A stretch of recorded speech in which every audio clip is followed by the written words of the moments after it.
show me.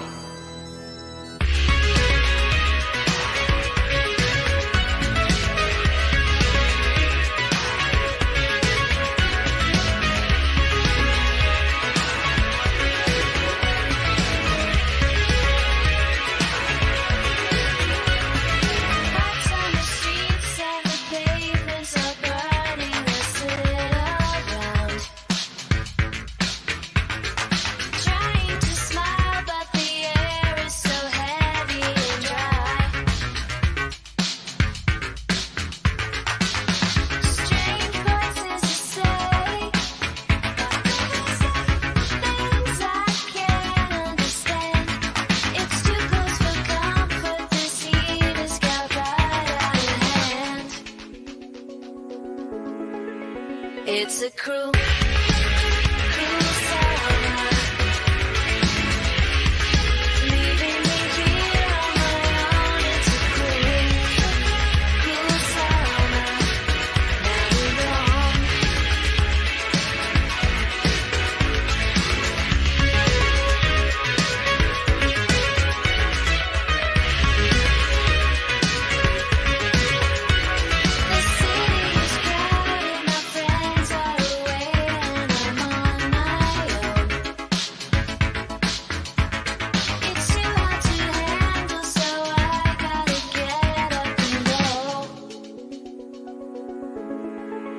It's a cruel, cruel summer.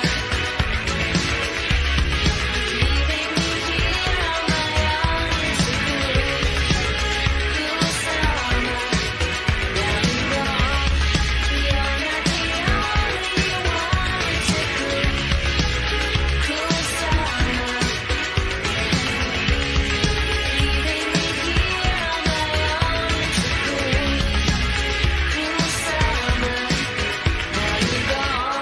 summer.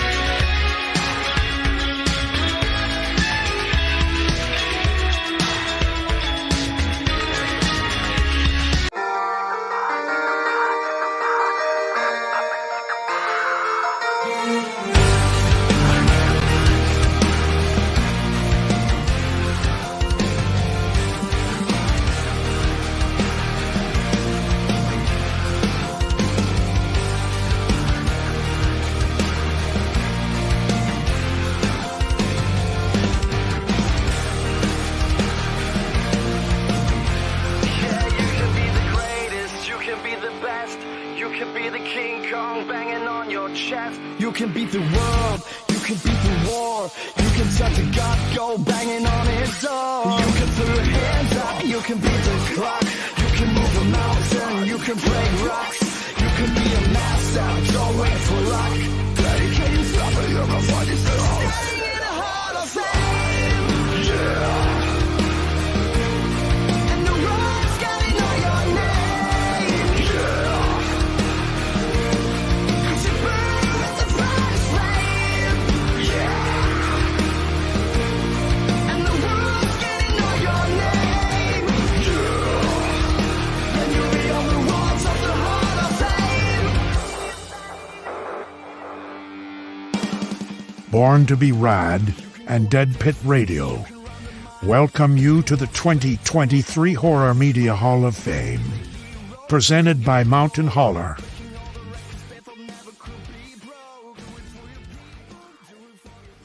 We got a sponsor tonight. Boys. Mountain Holler.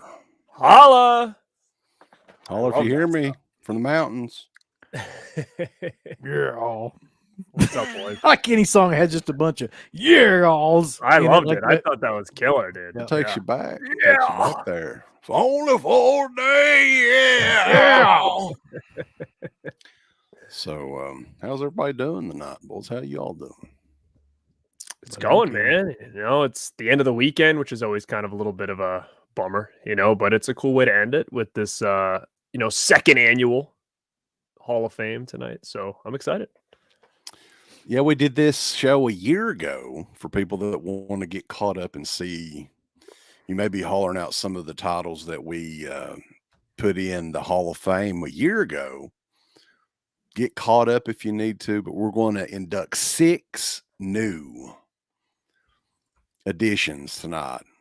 I'll be honest with you though, it was hard to come up with just 2 because I've actually got 3 or 4 over here, and I'm still trying to in my mind figure out like which 2 I'm going to induct because there's a lot of really cool stuff from back in the day. I will say that. Yeah, there is. But I think what's nice about it is the fact that we're only doing like a class of 6, 2 each.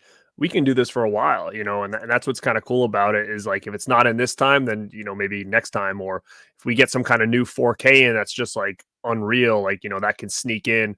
It's one of those like last minute entries, getting a 4K in the Physical Media Hall of Fame, considering it's the newest format. So I think there's a lot of opportunity, which is what I'm excited for. I'm excited for the opportunities as well, Garrett. Woo! Gonna be a fun night tonight. I'm looking forward to it. We got a lot of people in the chat already. They're burning the chat up. Want to do a little bit of a roll call and go through some of these names here. Robzilla 884, Killer Pizza, Texas HXCX 1965, baby. Saturn Video, Witch Hunter, Carlos. What's going on? The Metal Maniac, Da Vinci, Unknown 6181. My Killer Podcast is in the house. Her and Robzilla have a little bit of an online love affair going on tonight. It looks Melody. like. Robzilla. Raised on Fiction, Fauci Cinema, Real Fright, Back for Blood, Adrian James, Mizzy E, Captain Horror is in the house. The Mayor, Bug-Eyed Betty. She's got her eye out for you, Garrett. The one good eye. The other eye's looking over at Robert Gibson. Rock and roll, daddy. Punisher Batman fan, movie junkie John Blake Paris says Dead Pit and Born to Be Rad is a match made in heaven, more so than SummerSlam 91 with Liz and the Macho Man. Oh, yeah, Elizabeth.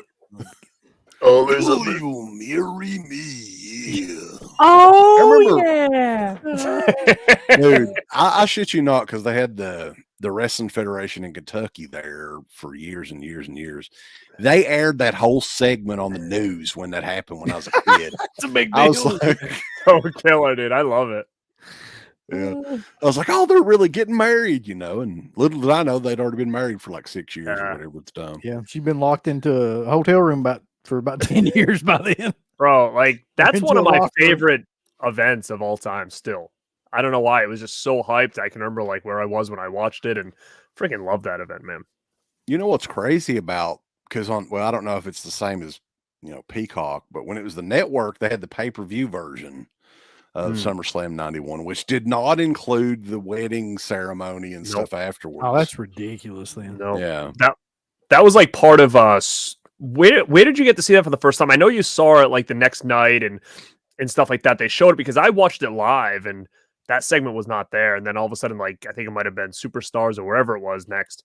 You're like, oh God, like, well, how did this happen? But what did that get aired on? Like a Coliseum? Did they add that in, or was it like a super tape exclusive? Yeah, it was on Coliseum video version of SummerSlam 91. But during the pay-per-view broadcast, of course, like they showed the wedding and everything on there. But like the post-wedding, yeah, all that was the Coliseum video. And I guess Primetime Wrestling at the time, they had that on was there. awesome. So Rambo Raff for Life wants to know, when did we get Optimus Prime to announce our videos? Well, sort of a big deal over here, the RADpit. So Kentucky Cunt Tater is in the house as well. Important show tonight. I already checked myself for ticks. Well, that's good. Nice. Steve Peekaboo he's ready is basically what he's saying. Alexander Lumberjack, Maggot Fingers, the 4K Tent Revival, Too Sweet Wrestling Collection, Soft Serve. Uncle Bill knows all about that. Oh yeah. The J-Real Flex. Yeah, brother. Can you feel it, dude? Deep down in my hair, Texas. Mhm. The I think I'll Suspirian pass. Knight says you got to induct something from a dead format like WWE inducts a dead wrestler every year. We might be doing that. Yeah, we'll do that. So yeah, it's going to be a fun night. Stuntman Mark as well is in here. Wild Wrangler, Red. Tons of people in the chat. And we appreciate everybody. Carter Dention's in the house. So who wants to get started? We got 6 different releases that we're going to go over tonight. Who wants to go first? I can Flip a go. coin, I can go. draw Fine. straws. You want to draw straws? No, flip a coin? go I for don't it. Go care. for it, Garrett. Go for it. All right. So the first one is actually, again, I say it's newer because it feels newer, but it's really not that new at this point. But I just think at the time when this came out, it's mind blowing. And it still is, because I think there really isn't anything better than this when it comes to like a box set for this franchise. It just never really had the same spark that this one did. So I wanted to bring this in now just because I think it's just really unmatched. And, you know, we like to talk about them a lot on this show, good and bad, but that is going to be Scream Factory's Halloween Oh, look at that. collection. I think that this just really deserves to be showcased before this thing is kind of obsolete, because who the hell knows nowadays what's going to go on with this stuff. But to get everything housed together, considering, you know, there was different labels involved and everything, that they were able to kind of get this done. It looks super nice with the black and all the titles and stuff there. And I just think this is one of those box sets that kind of came and went pretty quick, and now it's going for big money. And they did the 4Ks and stuff like that, but just in my opinion, this is the way to get the Halloween franchise still. Garrett has that enclosed in bulletproof glass. Yeah, because that it's in the is. Hall of Fame now. That's what happens. You know what I mean? So Right. it's in the It's the graded- museum. Roped off in the media Yeah, room too. it's graded for up to a 357, by the way. So Mhm. So like if I was to sell this, it's like no less than 500 this is going for, you know. Don't y'all try That anything thing. sneaky here. But that look, I'm not gonna lie, like that's my go-to set anyway. Like even like buying a lot of those Halloween 4K restorations and stuff, I just don't feel like that they had the same, I don't know, like there wasn't the same excitement or the same panache or whatever you want to call it that set had, mostly because they released them like 3 at a time, like Right. those other ones, which was kind of a big letdown. And that you had everything, like you had the whole Right. thing, which made it like really, really special. And a lot of that stuff had been out before, but there were a few, you know, I mean, they had like the producer's cut of Halloween Right. 6, which had never been released officially ever before. So that was huge. That was gigantic for the horror community. Huge. And like Uncle Bill said, the fact that all of those titles were together in one big box set, and they somehow got all that, you know, all the red tape and the paperwork and everything figured out to do them all in one set Mhm. is pretty amazing. And let's be honest, as much as I hate Scream Factory, 2014, they were on fire. People were like going nuts for everything that they were coming out with, and they were hitting home run after home run, release after release. Yeah, I mean, a lot of stuff had issues. There were some replacement discs, I think, with this set too. But at the same time, man, like they were number one. There was a very distant number 2, way, way, way, way down the Right. ladder. What's funny about that is now they're just like, well, we got like on we got Teen Wolf 2, turn that into a 4K.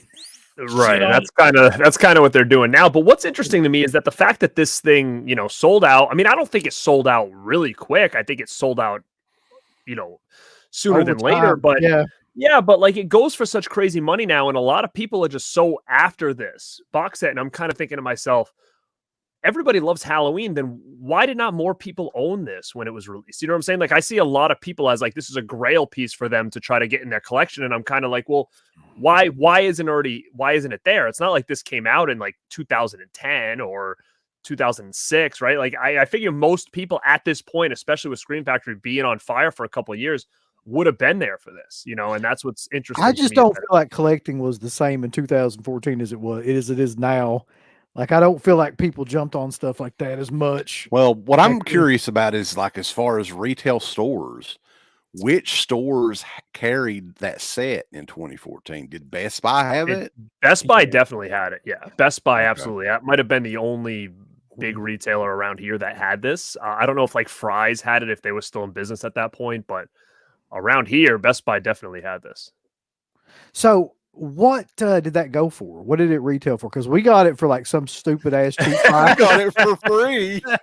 Yeah, I don't know, man. It was definitely under 200. I know that much. And I It wonder was if that had anything It to was do with it. cheaper, I believe, than the Friday the 13th, I think. So I'm thinking this might have been like maybe 150, maybe even less, maybe like 120. I don't know. But I think now looking back on it, I think if people do have the retail price here in the chat and let us know what it came for, I think we're going to be really surprised that it was as cheap as it was. You know, looking Yeah, back. somebody's on it now. bound to look it up or something here. Yeah, considering what the 4K of 6, 7, and 8 was, what, $130? Right. Wasn't that Yeah. like 120 some dollars, $130? Yeah, and I mean, you got this big lithograph thing with this. You had that as like an extra bonus. You know, you look at it now, and it might have cost the same amount as it's going to cost you to get the Bride of Chucky, Seed of Chucky, and Curse of Chucky with posters and shit. Like it's probably going to be the same price, roughly that it is now for something like that, which is only 3 movies and some goodies. You know. Well, you got to look at the mayor. I think it was the mayor. Yeah, possibly because those people weren't really collecting at the time, maybe. Yeah. Because really, if you look at the online community here, the BlueTube community on YouTube, a lot of them are younger people, man. Even like what 9 years ago, they would have still probably been in high school or something. A lot of them, maybe, or even younger than that. So yeah, I just don't think that level of collecting existed really back then. There was like a really, really small group of people that collected a lot of stuff, but like it was nothing like it is now, where there's just people constantly trying to buy everything that comes out. Like it just didn't happen back then. And really, if you look at it now, I mean, Scream Factory has kind of almost gotten away from box sets, really. I mean, what was the last real box set that they released, you know, that was multiple movies, more than 2 or 3 movies? It's been a while, right? Do you think that that's a like, do you think that they could gain a little steam with that? Like, to me, I'm looking at it and I'm like, man, if you had all these Chuckies, like, why not just wait till you had them all set and just say, hey, we're going to do a box set with like all 6 on 4K in a nice box. Like, I feel like that would have been the way to go, because it just would have made it feel so much more special than say, hey, we're going to release 3 here with some slip covers. Then we're going to release 3 like in another 6 months with some, like, I don't know, like it just doesn't give you the same feel as like if they would have just did one gigantic box and you might have had to wait 6 months from pre-order or something, you know? I honestly think that's probably still their plan. Like I think that they put out these smaller sets and then eventually they're going to release like some big box set like that has some special feature on it or something. I was pretty much, I don't want to say I was told for certain, but it's kind of a foregone conclusion that the Rob Zombie Halloweens are coming to 4K this fall. They haven't announced it yet or anything, but be on the lookout. From Scream Factory, you're saying? Yeah. Really? Buddy, Well- look, you got them on Australian some sort of bullshit, so you already got them. You don't even got to worry about Scream Factory. I had them before, and I ain't got them in 4K though. Those were Blu-ray. Well, let's hope that if they were smart and this is the last, like, I don't know if they're going to ever get the rights for the other ones, right? So let's hope that maybe they do something where they give you like a box to house everything at the end of the day that you can kind of make your own. Because to me, it just seems like I would rather get an empty box that will house all the Halloween 4Ks with their hot boxes and all that other stuff for a price than them saying, hey, here's Halloween box set, and in this bundle you get some pins. Like, give me a empty cardboard box instead of the pins, and I'll pay the extra money for it. And then I'll just put everything in, and then you know what it does is it Rob Zombie. I'm Well, you really gotta think- shocked that they didn't do that. Somebody send Really. me that. Yeah, But well, maybe they it's made a fortune. because there's more to come, possibly. Well, that's the thing. I don't know if they're going to get the rights to the new ones, but maybe they are. But at the same time, what I think about these empty boxes in a bundle, like after they're done with the Chuckies, like they should have made like, hey, if you buy all the Chuckies, you can put them in this box, because it forces people to have to go back, right? So like, let's say you missed out on like, you're like, oh, I don't like 4 and 5, I'm not going to get them. but then you get every other Halloween and they give you a box. Don't you think that in order to fill that box, you go grab the other 2 just to complete it? You know what I'm saying? Like, I think it'll drive people to complete the collection that may have not done it yet. If they did something as silly and stupid as that, because I don't know, I just love box sets. And I was on my stream the other night and somebody was mentioning a movie that they thought they were going to put out. And I'm like, yeah, maybe they should just do a box set of that. But it's like, I don't know, like a second tier movie with like 3 movies or something. I've got to imagine the only reason why they don't do box sets anymore is because they figured out a way to maximize how much they charge for these individual I ones. think that's exactly why. Yeah. And so like, there's no point in doing it unless you do everything like they did now and then release a box set that has something like one thing extra in it, like one extra disc or something, which will cause all these collectors to just be like, I've got to get that. And then like you just maximized everything then. Well, we all know it's a matter of just time. It's coming, like the David Gordon Green movie, Scream Factory treatment. That's as good as happening. I mean, it may be a few years, which I think it will be, but I'm for certain that's probably going to happen as well. And Joe Robinson, buddy, you can just count your dollars ahead of time. I'm really looking forward to those Corey pins that'll be coming out. Oh yeah, dude. Damn old fucking Corey pins. Corey in the leaves. They're coming. I want to see Corey in the leaves on the cover. But as far as that set goes, though, man, going back to that collector's edition Halloween box set, it's a gorgeous set. It was very well put together, lots of extra materials and everything. It was back when Scream Factory was really at their prime. I mean, and people know I'm not a huge Scream Factory guy, but that's a solid release from them. I'll put them over a little bit. I gotta say, like, that's one of the best overall box sets ever. It is.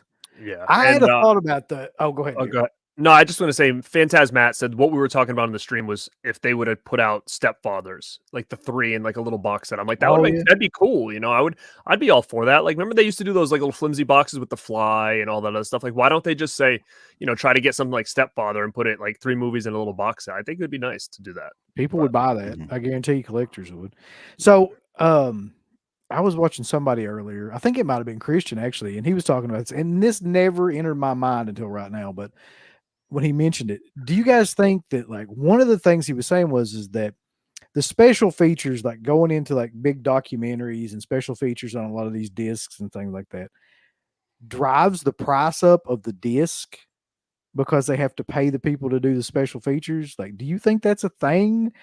He was saying like the more bare bones editions, like if you cut all that out, like a lot of companies are doing, and just put the movie out in something that it actually like, you know, you can release it for cheaper than like if you have a lot of special features and things like that on. I mean, I would almost assume probably, only because I mean they're probably going to try to figure out how they're going to pay. You know, what are they going to make to pay off all this guys for doing all this stuff? I'm curious how much they make. That's what I'm curious about. That'd be a Felcher question. I mean, he probably wouldn't tell us for sure, but I know is it like a flat fee that they get paid up front, or do they make a small percentage on sales? That would be a good question to ask him. It would be really good, actually. And I know you guys talked to him about this too, but I hate when Scream Factory's new motto is like, let's put the documentary in pieces. So like, it looks like there's more shit on the back of the box than just saying 90-minute, you know, documentary on the making of. I would rather sit there and watch 90 minutes with like little chapters than have to like click the next thing and click the next thing. And then when it's over, like click, like that's to me is super annoying when they break it up into all these little parts just to make the back of the box look bigger, like as far as what's on there. Like, I think that's a really shitty kind of way to do it, because it's almost like you're trying to fool people, but at the same time, it's almost like needless. Like, really, like if I saw a 90-minute documentary, I'm more apt to check that out than see like 10 little 10-minute like clips. You know what I'm saying? Like, that's just me. I'm all about those making of, but if I don't see like something like that on the back, I'm actually less excited about it than seeing 10 little small snippets. Me too. Anytime I see anything like that, I always assume it's going to be crap. Because if you see like an interview, it's like 9 minutes, you're just like, well, what are they going to talk about? They're just going to be like rehashing the same BS that they've done, 100 times before. That's the way that seems. I mean, I think it may have started with Scream Factory, because originally they were doing the documentary thing, which Felcher enjoyed doing those. And then I think that he told us in an interview that he was more about, he wanted to do the whole story and not just single interviews. But other studios are doing the same thing. Kino is doing it as well. I think Arrow is doing it. So I don't know if they just think that it it makes it look like you're getting more, of course. But Right. for hardcore movie fans, man, I would rather have the documentary for sure. Yeah, me too. Agree. Totally. So who's next, baby? You want me to I'll go, go. Uncle Bill? Or you go. Okay. I'll go. So if I can get this over here without dropping it, that'd be great. So this one is one that I've had for a long ass time, and I'm just gonna be honest with you, it's never ever been opened because I've seen all these discs before, the versions of these discs. Well, and let's I did open not- it live on here. Let's not, because it goes for a pretty good lot now. And this is one of my favorite series, and I don't know if we've done anything on this series yet. I hope not. I know we haven't done this, but this is the Scarlet Box Mm. of Hellraiser 1, 2, and 3. And this is from Arrow. In the UK, right? In- It's only in the UK. It's region A. Is it? Yes. it Yeah, is. that had like a very short shelf life for some reason or another.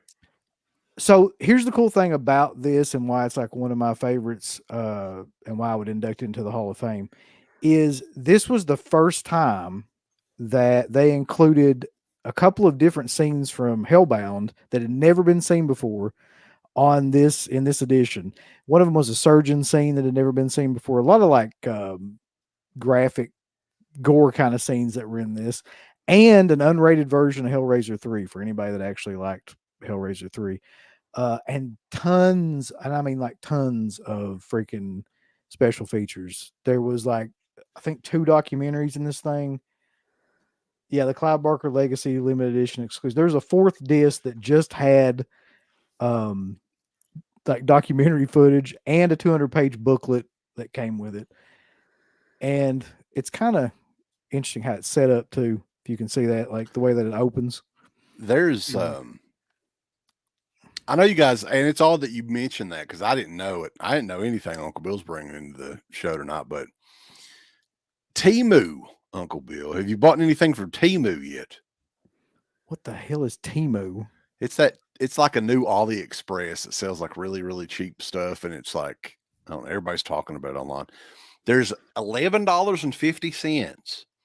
It's evidently a working puzzle box that you can move and shit. Oh, And shit. I was thinking, holy shit, I kind of want to get that, but like, I don't know. I'd be afraid I would raise some hell.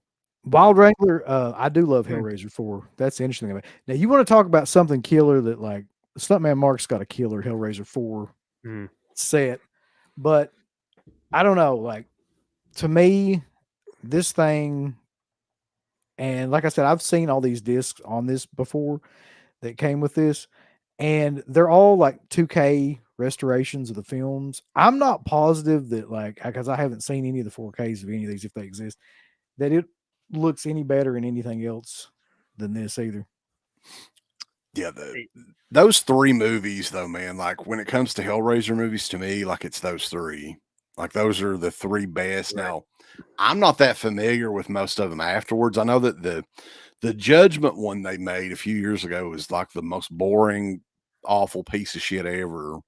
And then we reviewed, what was it called? Retribution or Hellraiser Revolution? Revelations. Yeah. Yeah. Fucking Pinhead looked like he was shocked the entire movie. Whoa. But those 3 are the best. Those are the best 3. Agreed. And at the time, there wasn't like a very good edition. When this came out, there wasn't a very good edition of like 2 and 3. Anchor Bay put out 2, I think. And then, like, I don't think 3 had anything really that great at the time. Like a DVD from like, I Yeah. don't know, maybe like Mill Creek or something weird like that, maybe. I've actually still got the Bloodline, or maybe it's Inferno and something else. Mill Creek put them out in like 2 packs there for a while too. And those are the I think shittiest there's like ones. a 4-pack as well. There's a 4-pack Blu-ray that has Bloodline and Deader and whatever some of those lesser known ones. I think I've got it. Maybe Mill Creek did it.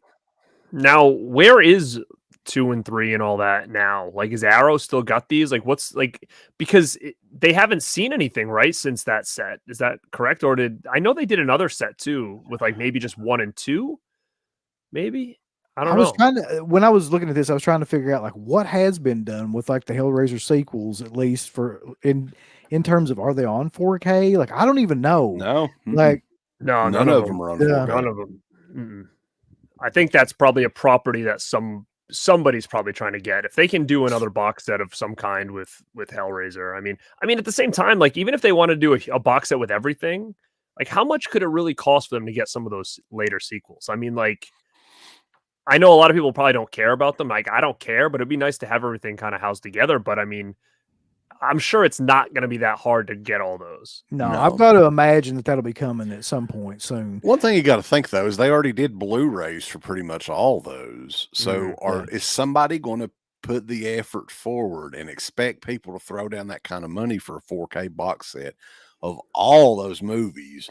Well, that's That the would be thing. pretty expensive. Because once you get, in my opinion, okay, I once you agree. get past 4, because I Very like bad. 4, then it gets progressively kind of like horrible, especially when you get into like Hell World, Hellseeker.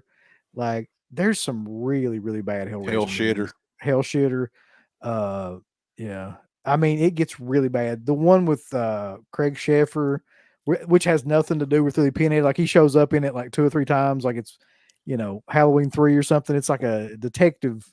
Bad enough about to pick up, baby, when Craig Fieffa gets on screen, if you will. Goofy ass on there. But yeah, I would like that's the thing. It's kind of like the way they did that Halloween last 4K box set. It's like they really expected people to go out of their way for 3 movies that are, except for one, 2 of those movies are really kind of shitty. So I mean, I I don't know if they break it up into like, you know, sections, because a whole box set you would be paying like what, $30 or $40 for some like shit ass. Well, imagine if like movies. Vinegar Syndrome did a box set of all of them in like a big That's what I mean. cube. Like, you imagine I'd be so mad to pay like $45 for Hellseeker. I'd be what? Right. Uh, Yeah, I don't know. I mean, somebody mentioned in here about the DVD set in the box, like from Anchor Bay. I have that. I don't think it's. I think it's just 1, 2, maybe it's 3. I don't remember it being 3. But then you also get the Blu-ray of Part 1. It was like kind of like its first time it came out on Blue type of deal or whatever. But I don't know if 3 is in there. I think I only have 3 in just like a standard DVD. But because I don't own that Scarlet box. I don't have So that. So this is like that's the the Anchor one I Bay. have. Yeah, yeah, I think yeah. this is a Blu-ray, right? Isn't this a Blu-ray? it is. Yeah. What else is in there though? Let's see. And Is it- I've got the Arrow version of that as well, like the same design, I guess. Look how they put the discs in there. I know. man. Like, Wild. damn. Scratching. I think I got this off Felcher, so I didn't even get it new. It doesn't even say what this is. Oh, it doesn't even say. Oh. And then it looks like Hellbound Hellraiser 2. I think that's a DVD. And then the Yeah, it Blu-ray of the first Hellraiser. So it's just going to be 1, 2, and a blue. That's got to be what it's in Probably there. I used, extras disc is that third disc. yeah, I used to have a Anchor Bay like UK box. It was like cardboard and it would fold out, and I think that had almost everything in there. Like I'm pretty sure that might have had like 1 through 5 or something at the time. But I ended up selling that back in the day once I got that thing. But technically, if they wanted to redo this set, how many discs could you put in there like that? You could put more, You probably. could put more, at least Oh, 3 yeah. or 4 more. So If they redo that set, they need to find some better way to put fucking Blu-rays in there, because that's ridiculous. Nobody wants those scratched up like the corners are all like nicked up or whatever. no, but They did not consult with an engineer to make that set. this is how far ahead of Damn the it. game, though. I mean, look at the design on this. This was like early Anchor Bay, like Yep. 2000. What year was this? 2008, maybe 2009. That was probably, yeah, it was probably up there. It was a little bit. It definitely was around. It was before 09. I know that much. So it was definitely before 2009. They're just like, let's put those discs just as close to metal as we possibly can, or like. Yeah. So, but yeah, that set, the Scarlet set, is pretty much out of print, right? How much is it going for online? It goes for Quite a roughly bit. about $250. Mhm. Yeah, like you can get it on Hot Amazon right diggity now for about damn, Hogan. 250. Here's the interesting thing about it though too. So you got disc 1, 2, and 3, right? Which are just the films, and then like I said, some of the scenes that had never been seen before ever are included on this box set. But then you've got disc 4, which is the Clive Barker Legacy, which is Clive Barker's short films, Books of Blood and Beyond, the works of Clive Barker, Hellraiser Evolutions, a new documentary that came out for this. And then like along with each disc had special features on it as well for that particular movie. Then you had the 200-page Damnation Games limited Mark edition. says part 3 Yeah. isn't in it. Is he No, talking? he was talking about the He's anchor talking- base. yeah, part 3 is Oh. definitely in this one. Yeah. Okay. Mhm. Cool. So I'm sure though, Uncle Bill, go ahead and sell that on eBay because I that's will. coming out in 4K. Don't worry, I'm going too soon. Because there's Um, no possible way that a franchise like Hellraiser is not going to have a bunch of 4Ks and shit coming It'll out. probably soon. be a gigantic box set too. So maybe Yeah. you can use that $250 to help pay for Mhm. like Vinegar Syndrome have like a 400 Oh, and some God. dollar box set. Yeah. Yeah, someone's got something up their sleeve. It's too far into the game that nobody's touched Hellraiser. I mean, it just doesn't make sense. Even the first one, I don't think has a 4K, which is to me is craziness. So somebody has it, and someone's probably working on something important. Yeah, for sure. So we'll move on to the next inductee, boss. Second annual Horror Media Hall of Fame. Woo. And this one is the very first, as far as I can remember, VHS tape that's Oh. getting an induction, boss. And this isn't just about the tape, but this is about the legacy of the guy behind this company, because he was very early on, like he was one of the main guys in VHS and kind of getting it off the ground and everything in the early days. But this is Wizard Video, the Texas Chainsaw Massacre VHS from 1982. That is 82. that's legendary right there. And this thing is last time didn't the Atari game have that same it Yeah. did. cover? Yeah. Yeah. And this time frame, man, highly collectible period as well. Those video games are hundreds and hundreds, maybe even over $1,000 if you have the case. This tape goes for close to $1,000 on eBay all day long. It's very valuable, but the time period, like a lot of people don't realize now, this came out in 82. This was the 34th release from Wizard Video, though. This is 1982, man. Who the hell had a VCR? I mean, I was not old enough to remember shit from back then. I was still shitting my pants around this time period. But Charles Band's Wizard Video, which would later, he would do the Empire Pictures thing. I'm not a big fan of his movies, honestly, but the time frame when he was helping with the VHS movement and getting it started and everything. And this is the kind of inaugural VHS release for Texas Chainsaw Massacre. And I think that it helped get the name out there for this franchise even more in this early period, because Wizard Videos, man, you pretty much it was kind of like a mom and pop selling out of their truck sort of deal back then, is how much in its infancy, that company was. So this is very, very, very early on physical media game. Often go back and try to think, what would it have been like if you were a movie collector in 1982? Because a lot of these tapes were like $100 to $150. They primarily selling them to video rental stores. What would it have been like then?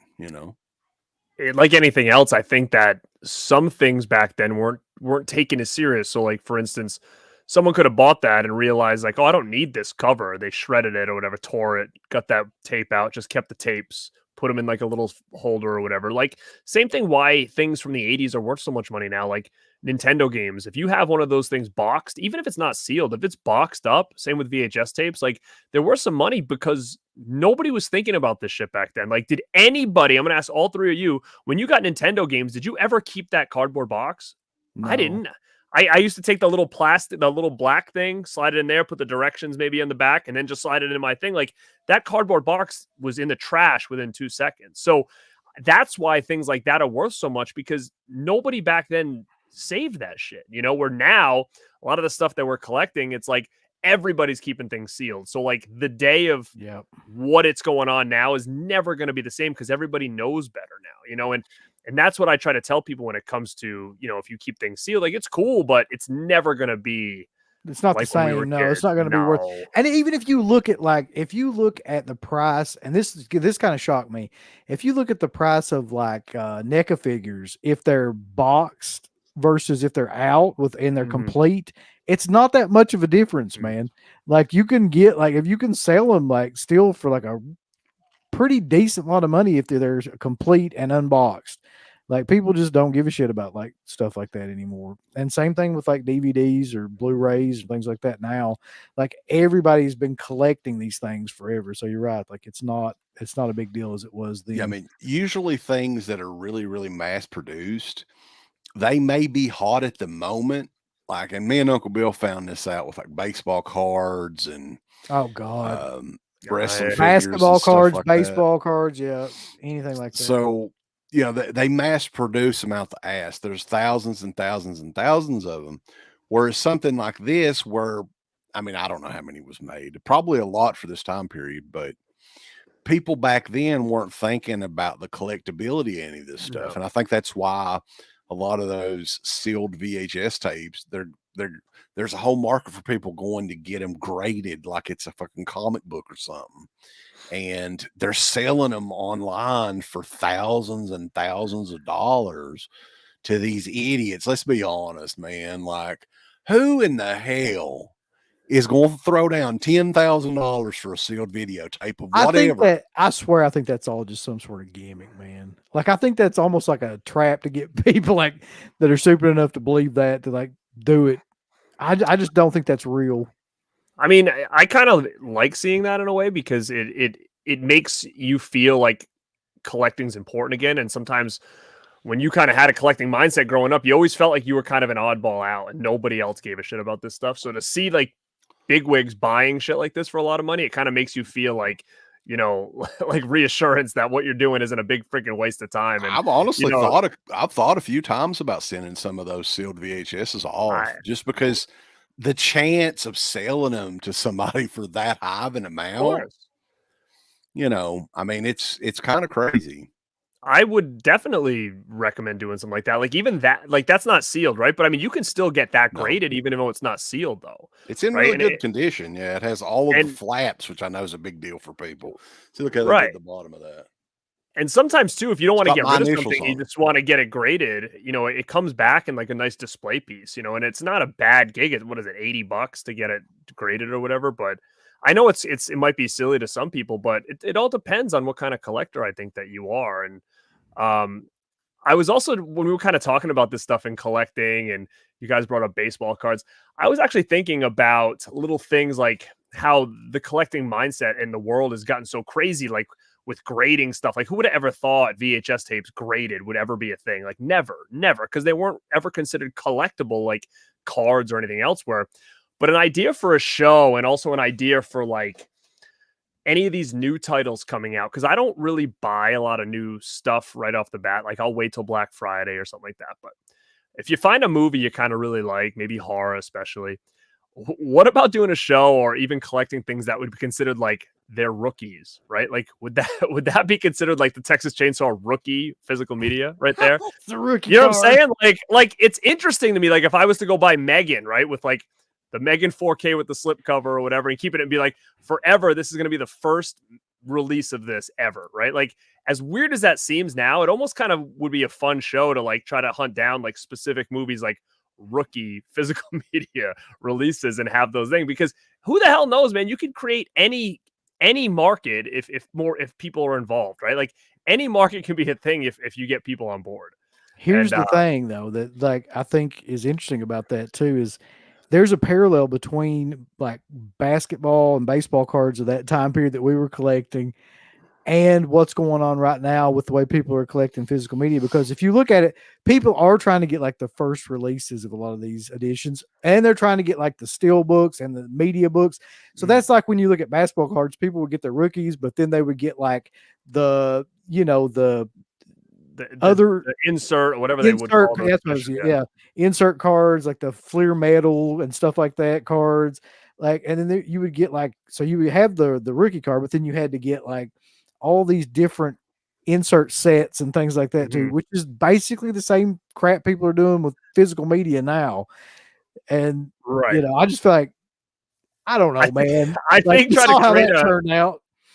Yeah, like creating like a market, like and starting to promote things, and maybe doing a show on like, horror physical media rookies or something like that. Like, I think that's just interesting because, I listen to a podcast that deals a lot with like action figures and cards and stuff. And they're actually selling right now. Like, you remember the old wrestling cards that they had? That people are hunting down like a Macho Man rookie, like the first ever time Macho Man appeared on a card.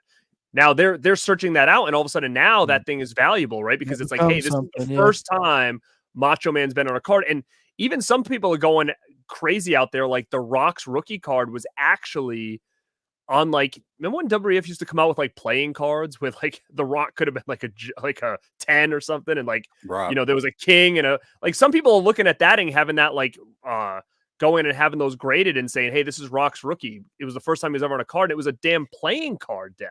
So people are even like using that and selling that graded as like his rookie, right? Like who the hell knows like where the right? Because it was the first. So it's just so wild to see, how crazy the market can get when there's people invested and involved. And so basically, Garrett, we need to create our own market right now by just like calling all this shit out. Correct. It's like being OG rookie kind of stuff, and then so that we're calling it right now. We're gonna do it. We're gonna do a physical media like rookie stream, where we're gonna grab some. We're gonna try to find some rookie. We're gonna create our own market niche in the physical media market right now. Yeah. Back for blood, baby. And this is kind of how we. That's how I collected movies for a while. Had 4 to 6 movies recorded on one blank VHS tape. I'm gonna get that graded. I could send in the whole fucking pre-recorded VHS. Dude, there's starting to be a market for that shit. Oh yeah, there is. No, there's not. Yes, for recorded because they want the commercials, they want the edits, they want. Jesus. Yeah, right. That's how I watched all my movies growing up, more or less, because we didn't have enough money to buy the real edition. So everything I was watching through my childhood, more or less, was like off TV. That's why when it came to horror, like that was my introduction, was all the ones that were on television. And think about it, man. How did you record this stuff back in the day? Like if it was on the movie channel, because I can remember a tape that I had for years where they produced their own intro, like videos and stuff with Jason and Freddy and shit like that in it. People dressed up or whatever, and USA Up All Night, some of the intros and outros, Monster Vision, stuff like that. So people, they eat that stuff up, and I've seen it sold on eBay before. That's just crazy to me, man. But yeah, I kind of get it, but it's insanity. A lot of this stuff is just gone by me, if you will. It's ludicrous. It is crazy because even you can find some of these things on YouTube, like people that are recording like old commercials off VHS tapes. Like there's a market for that, and those things have like hundreds of thousands of views because people are like, I remember this. I want to, but to have these tapes that were taped off TV is just, you'll never get that again. So they're pretty valuable, important to people when it comes to nostalgia. Yeah, and it's a hell of a drug, my friend. Here's the thing. I'm sure there's a movie about this already, but what if they could figure out a way to make a drug that just made you feel nostalgic? Like when you took I'm on it 24/7, man. You automatically feel like you're like 8 or 9 years old again. Yeah. Like all those memories somehow or another unlock those memories from your brain or something. I want to write a screenplay. I can find a fucking typewriter or something over here.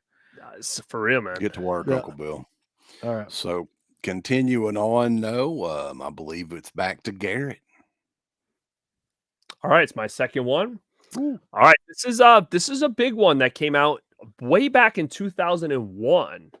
And we're going back to the format of DVD, and I'm doing a new series on my channel called Anchor by Archives, and you're going to definitely see this thing as one of the episodes. But you know what? Now's the best time than ever to bring it out first, because it just meant so much as collectors, and it really, to me, is probably one of the first editions on DVD where I started to realize that there was like more than just buying the movie, right? Like there was more to this. There was actually collecting purposes for it. There was, these big grail items that at first you're kind of like, well, that's cool, but like, how would I even fit it on my shelves? But then you're kind of like, it's so unique that I need it. And the first big one that really caught my eye of something totally different was from Anchor Bay.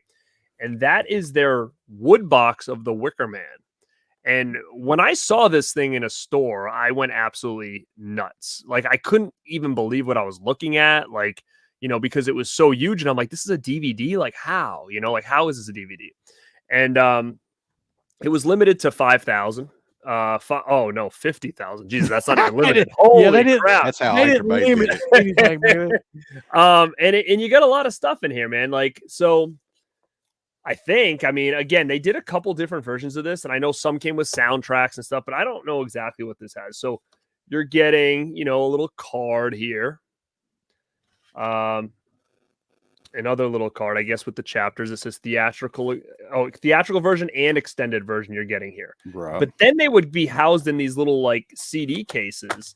Almost like DVD-R cases, yeah.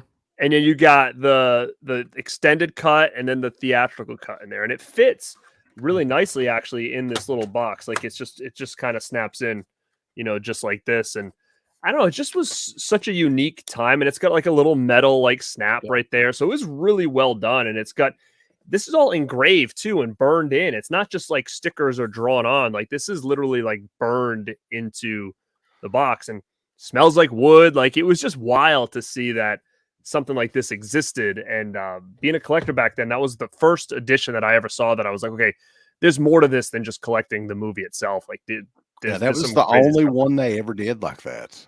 Right.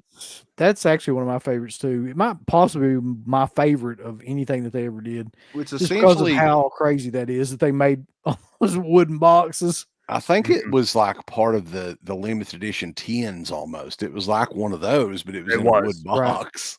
Right. The story behind that is, from what I can remember Felcher talking about it, they would think of the idea and figure out a way to get it made. So there's 50,000 of these. And I believe he said it was a company that did cigar boxes. And that essentially is kind of like a modified cigar box to fit a DVD or whatever, which is great. I mean, just think of how no companies do that now. They don't do it at all.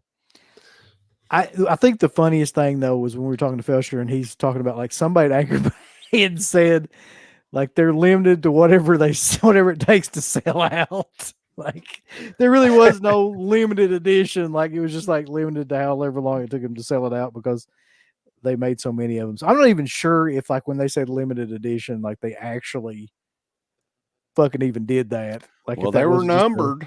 I don't know what they went by the numbers, and that was also a thing that was a driver back then. When you turned this thing around and saw that it was numbered, like you didn't really take into consideration how many they were. You just knew that like every time I buy a movie, it never tells me that there's only a certain amount made. So it made you really want to get it too, because you were kind of like, well, this seems important. Where now we see this shit all the time with his limited numbers and stuff. So this was just a huge deal. And again, you can stand it up too. So it doesn't fit on your shelf this way, but if you have like a display or on the top shelf or something, it actually stands fine. Now, does it have anything on the spine? Does it got Wicker Man or Anchor Bay logo? It says Wicker Man on the spine. Yeah. Okay. On both sides too. So you have this, Uncle Bill, right? Yeah. Yeah. I've got it in there. How about Wes? Not yet. No, I think that. Well, it's your lucky day, my friend. Look. Whoa! Oh, my Lord. So look at the differences on those two, though. I mean, those logos were obviously burnt on there because they're way different. Let me just take a look here. I'm trying to look at the size. It looked weird on the screen. Oh no, it's the same. It's the same. Actually, you know what's funny is one is like a tad smaller. I was noticing that. Yeah. Yeah. So what did they have, like an iron or something they were burning these with? I have no idea. It's probably a brand of some kind that they were using, like somehow. But yeah, that's interesting. So you said 2001. Mm-hmm. They commissioned the Amish to make them. Somebody said so 22 years ago, man.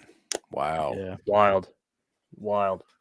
So Everybody should probably try to have that too, because I just think that's one of the coolest additions of anything. I think when we were talking about this a couple of times before, because Garrett mentioned on his channel he's doing the Anchor Bay archive videos and stuff, and we've done a couple of videos over the years talking about Anchor Bay and the last Horror Media Hall of Fame show. The Anchor Bay stuff, man, is still very collectible, but I think this is stuff that as of right now you can still get affordably. Yeah. It may not be that way much longer, who knows, with collecting the way it is and everything, but a lot of their stuff, like some of their stuff is Midnight Hour is impossible, really. $400 DVD, $500 DVD, but majority of their stuff is pretty damn affordable now. And I think that in the future, it could be a collectible. Yeah, most anything that you can think of like that from Anchor Bay, like the earlier stuff that's like DVDs and things like that, you can get any like those. Even if you think about the metal editions like that they did, you can get most of those from anywhere between, depending on what it is, between $30 to $60, like generally speaking, on eBay. So like, I mean, to me, that's not that bad. Shit, I mean, Vinegar Syndrome charges that now for any regular disc. Yeah, I think Wes has it on the nose though, because everything goes through ups and downs as far as like what it's collectible at, right? Like VHS vinyls, we've seen this all happen where it went through this like really lull period. I think now with these, I think he's right. Like I think you're going to start seeing a little bit of an upswing when it comes to some of these DVD sets that are just unique, because a lot of these collectors now that are really collecting heavy didn't know about this stuff. So when they start to see like us post this stuff or on our social medias or talk about it on streams, like if anybody's a collector like me, no matter what it is I'm watching, it gives me a little bit of an itch that I want to search it out or check out how much it would cost or add it into my collection. And that's just at least how I feel about this. So I think the more we start kind of talking about this stuff, I think more people that don't realize it even exists to be like, oh shit, you know what? I'm going to put that in my collection. That's nice. And like I said, it's creating a market, right? So it could be a good or bad thing. I would say, let's try to, we got a rad super chat from the Rebel Monkey 98 says, what's up, man? Thanks for popping in and saying what's up, dude. He's the one that bought Manhunter from you, and he hopes everything's going well. So since it is a rad super chat, a little Haim action. There you go. But yeah, I think that like we said, it could be a good thing to create a market for this stuff, because you know, us as collectors, we have it already, and you know, sometimes we have two of it, right? With like case in point here, but it's also a bad thing because if we're looking at kind of complete little collections and everybody else now is kind of going after it, it's only going to raise those things up. So, but I don't know. It's fun to talk about that stuff because I feel like it was a golden era that not enough people that are around now got to experience. So I like to go back and chat about that. And with you guys, it's nice because you guys were there and you know it. Well, I really do think though that anybody out there right now, I mean, if you want to like get into Anchor Bay or things like that, you should probably do it now, because I think all that stuff will go up in the next couple of years extremely high. I feel like fucking guy on the MSNBC, the stock market guy, you got to invest now. Invest in some Anchor Bay titles now. Because later on, the prices are going to go through the roof, guys. All right. Really, speaking of that, go back up. What was the guy's name that bought Manhunter? What's his name up there? Rebel Monkey 98. Rebel Monkey. If you have Instagram, find me at Born to Be Rad. If you do not own the Anchor Bay Manhunter with those like that thick box DVD, I will send it to you for free. So if you don't own it, I will send you it. So shoot me a message, man. Thank you for that super chat. Hell yeah. People are going to be grading their Wicker Man wood box set. Yeah. They'll be like, what kind of fucking pine did they use in this one? This guy's a little crack right there. That's what I want to know. Is it a light burn or a deep burn? Was that sap tree from Indonesia or not? Because I've got to figure that out. Speaking of which, I didn't mention it before, but we are multi-streaming tonight on Born to Be Rad on YouTube and RADpit on YouTube. It's a good opportunity to go and like both streams and subscribe and all that good stuff. You know they want to do that, don't they, Uncle Bill? Yeah, hit that like button, beat it up, whatnot. Destroy it. Destroy it. Annihilate the like button. Super kick. Yeah. And Have if a you super don't kick. want to like either stream or subscribe to either stream, well, you just need Shut up! Oh my god. What, Perry? You have that Frankenhook? I am I've been looking for that. I owned it and I sold it. You have that? if Hit it me up. still works. Yeah, Instagram. Hit me up on Instagram at Born to Be Red. Please. Send me a picture. I hit miss him it. up on Instagram before you hit it up on eBay, right? No. Correct. All right. So bicycle kick the like button. There you go. I like that. Or you can, well, I'm not gonna say. You could have done it. German suplex that like button, you guys. Yeah. Yeah. Uncle Bill, it's your turn, pal. So I've been sitting here like really trying to figure out how I want to do this, like which one of these three that I want to do. And then so I think I'm going to like change it up a little bit. I'm going to change the rules of the game because that's what we do here. I'm going to induct an entire series of things rather than like one physical media item. And by that, I mean, because I really do think that of all this stuff that I've got, Is it all 78 of the witchcraft movies? maybe. I think that these deserve to be in this Hall of Fame because they introduced me to some of the craziest and stupidest movies of all time. I'm inducting the entire Shriek Show triple feature sets into this Hall of Fame. The evil So animal. this is, I've got 6 of these damn things, but I've only got 4 of them with me right now. This is the Evil Animals set that included Devil Dog, Grizzly, and Day of the Animals. Y'all have to remember these. These were like Oh yeah. back in the day. Devil Dog rocks, dude. If anybody hasn't seen that one doesn't get talked about enough. That's a cool movie. So The Hound from Hell. Shriek Show released like some of the most obscure exploitation zombie movies, things like that I had never even come close to seeing around this time period. And for example, you've also got the Psycho Killer 3-pack, which had Delirium, House at the Edge of Park, and Beyond the Darkness, Yeah. which I just reviewed Those on sets the are still coming in handy, ain't they, Uncle Bill? yeah, on the Tour of Italy set. That's a Joe D'Amato joint that is insane. As a matter of fact, all 3 of the movies in this are not safe for work, but these sets were amazing. And then you've got, like, they had 2 of these, and I've got both of them, but I've got this one handy. I think The zombie those packs. were the ones that people picked up first. That was kind of the gateway sets to get you into the other ones.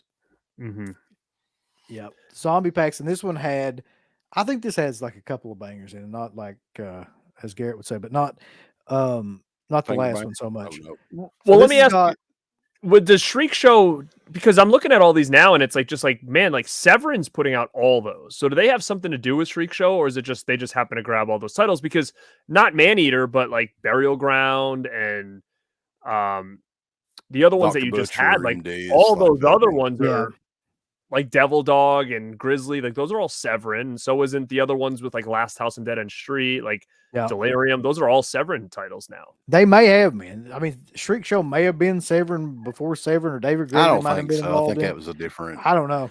He said, "Give me those boxes. I'm going to put them out."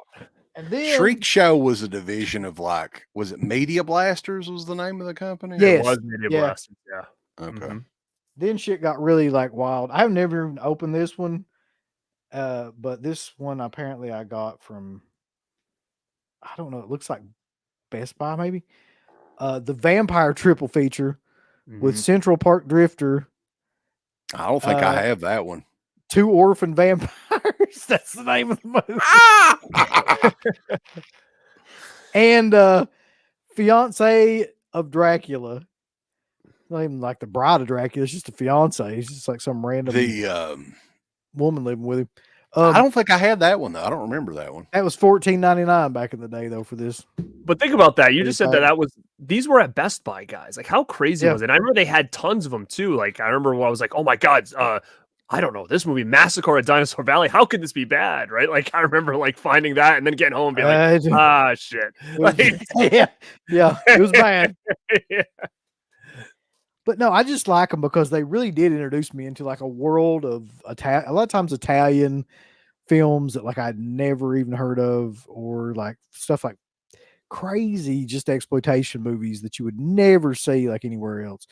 And they always had like the cool themes and things like that. So I don't know. I think that whole series deserves to be. Have you got any recognized. more to show off there? I just had the 4 here. I've got like 3 more or 2 or 3 more of them.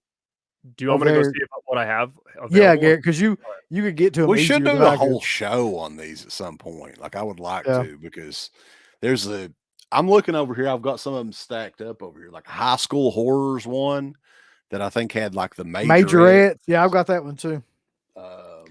There was a lunchbox. Yep, I was going to say there was a cannibal. Then there was the Zombie Pack 1 too. Like that was the zombie sequels. Yeah. Yep. So I bet he's got every one of them. He'll come back in here. Yeah, he'll come back with all. I don't know. Like we should do a whole rundown of them. I'm sure amongst all 3 of us, we probably have all of them.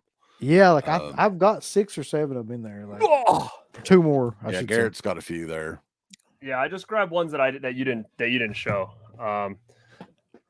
So I got this one.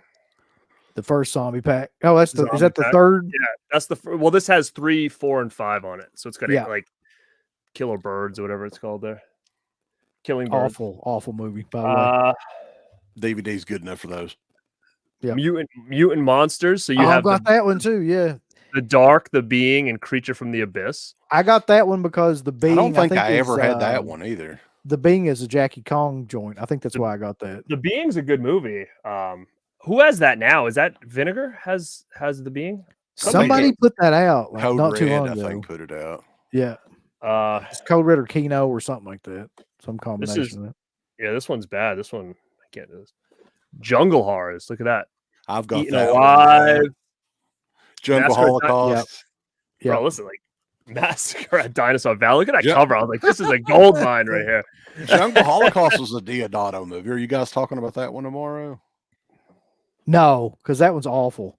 I'll tell you the films, by the way, that we are talking about tomorrow, just while we're going through this, the Diodato film. So we're doing, of course, Cannibal Holocaust. We're doing Cut and Run. We're doing The Barbarians. We're doing House Near the Edge of the Park. And, oh, God, there's one more. What was it? Body Count. Body Count. Yep. Which still doesn't have an official release. Sadly not. Which one? That's the Euro one. I just saw that one in there. Yeah. So you got Franco shit, Witchery, and Bad Inclination. I think Witchery was Joe D'Amato. I think that was him or Bava, one of the two. Was Witchery's got Blair in it, right? Yeah. Yep. It's got and what's nice about these packs too is they all had their standalone editions, and it was a nice way to get a lot of these without having to buy them singly, and how many of those sets did they do, man? Because I'm seeing at least 2 or 3 more over here that I've got a Demon set. Yeah. Yeah. Does that have like Demons 3 in it or all that stuff like Demon? Yeah. The Other Hell is in it. And then the Cannibal Lunchbox one. Jeez, I've got that one. Yeah. The Psycho set. Yeah. I just saw that one in their mother room too. They made a ton of those. That's got Tenement. Yeah. Don't go in the house. Tenement. Now, is Tenement available anywhere else or no? Tenement's on Blu-ray now. I'm pretty sure because I love that movie and I kind of checked into it not too long ago. Yeah, so those are the ones I ended up grabbing just because they were all close to each other and we didn't talk about them. But yeah, it would be interesting to do a whole show on these because, like you said, even just searching them out, I'm curious to see like how many were there. Because if you have ones that him and I didn't even talk about, like there's got to be so many. That's the thing too, because I've got like all of those that you showed as well too, and I'd have to go back and look through like to see if there's any more. There's got to be a list somewhere. Maybe I'm sure there is. Yeah. Maybe we can do a stream on all those at some point in time because that's the way that me and Uncle Bill both learned about a lot of these European movies for sure. Yep. Mm-hmm. Oh, that's funny what Irvery just messaged. We talked about that earlier today, man. Yeah, I didn't have those. I thought I had the one with like dead heat in it, but I didn't. Maybe at one time or another I did. Yeah, I didn't have those either, man. I remember seeing them at the store and being like, wow, these are real cool. It looked like basically like a 6-pack of beer and it had like 6 movies in it. But a lot of the times I owned everything that was in there. So I was like, I don't need it. But we probably walked by those. I don't know how many times at Best Buy. I remember like they had all of them too. Yeah. Like they had multiple copies of different ones, and Yep. what Felcher told us they were essentially was like some titles that just weren't selling as well. They put them, boxed them all in there together, and marked the price down a little bit. But they were still kind of expensive, if I'm not mistaken. Weren't they? At least I think they were like $50 or $60. I don't They know. were a little bit of money, yeah, from what I can remember. That's maybe why we didn't buy them back then. Yeah, they were kind of higher, but it was 6 movies, so. Now, did you remember if they came like when you opened that box, were all the original like discs in there, or did they house them differently? Like were they all in like their standalone edition? So if you bought that box, you got everything that you might have been wanting in one hit, or were they set up different? Okay, that's cool. It was all the same retail versions. They were just all put together. Mm-hmm. Side Hustle Cinema's got a good pick for the next one. Ooga Booga from Full Moon. No, let's not do it. It's like a Hall of Fame. We'll do a stream and talk about our favorite characters from that movie. How about that? No, I can't. So let me ask you guys this, because somebody brought up the Toxic Avenger box set. There was another line that Trauma did that was similar to these Shriek Show ones, where it was like Toxie's triple threat. And I've got a bunch of those too. I don't know if you guys remember those or not, but they had the movies that were like the lesser known Trauma movies, like Redneck Zombies and like, Blood Hook and stuff like that. And these 3-packs, I've got a couple of them in there in the other room, but they were very similar to what they were doing with the Shriek Show 3-packs at that time. It was wild back then because you never see that kind of stuff anymore, like 3-packs and jammed on one disc or whatever. Like you just don't see any of that stuff anymore. The same thing. I do have this Trauma box. You guys might have it. It was like a big tin that had like a bloody eyeball on it that had like the blood inside the eye. And then when you open it up, there was like all these different discs in there. Did you guys have that? No. I can't even tell you what movies were in there, but it was like this big red bloody eye on like a white tin. I think I have it here somewhere. Hang on. Uh-oh. Oh, baby. Oh, yeah. Yeah, that's the one. Yeah, the blood bank. What's in there? Let's go. Oh, they're like slim cases, though, huh? I didn't remember. I haven't looked in that in ages. Let's see. What do we have in the blood bank? What is it? Do they even? I don't know. We've got a total of 10 different cases here. Looks like a giant Band-Aid. Like, I'm curious to see how many of these movies have hit Blu-ray or whatever. All right, guys, you ready? Yeah. John Saxon and Linda Day George star in Beyond Evil. Oh, hell yeah. That is a Herb Fried film. And Andreas Mafori. These are all from BCI clips, by the way. Not Trauma. I think that was when they were doing Trauma stuff. But Evil Clutch. Any memories of Evil Clutch? No. I've got an Evil Clutch in my car. Ouch. This looks like something straight out of like Vinegar Syndrome's library here. But Lloyd Kaufman, Michael Hers, Teen Trauma release. Horror of the Hungry Humongous Hungen. What?